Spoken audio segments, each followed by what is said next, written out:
एक समय की बात है। एक प्राचीन राजा अपने राज्य में बहुत न्यायी और समझदार व्यक्ति था। उसके राज्य में एक साधारण नौकर रहता था जिसका नाम गोपाल था।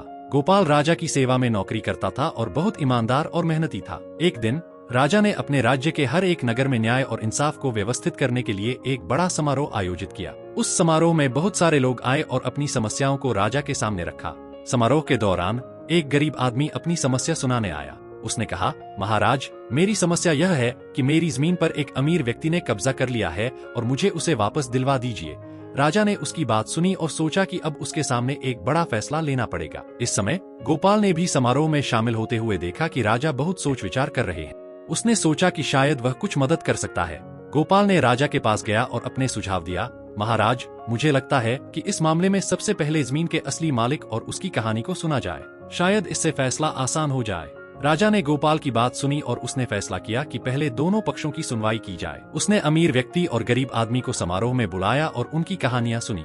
अंत में राजा ने न्याय के साथ फैसला दिया और जमीन को उसके असली मालिक को वापस कर दिया। इस कहानी से हमें यह सीख मिलती है कि समझदार और ईमानदार लोगों की सलाह और सहायता बहुत महत्वपूर्ण होती है, चाहे वह राजा हो या नौकर। कभी कभी हमें अपनी समस्याओं का समाधान ढूंढने के लिए दूसरों की राय भी सुननी चाहिए।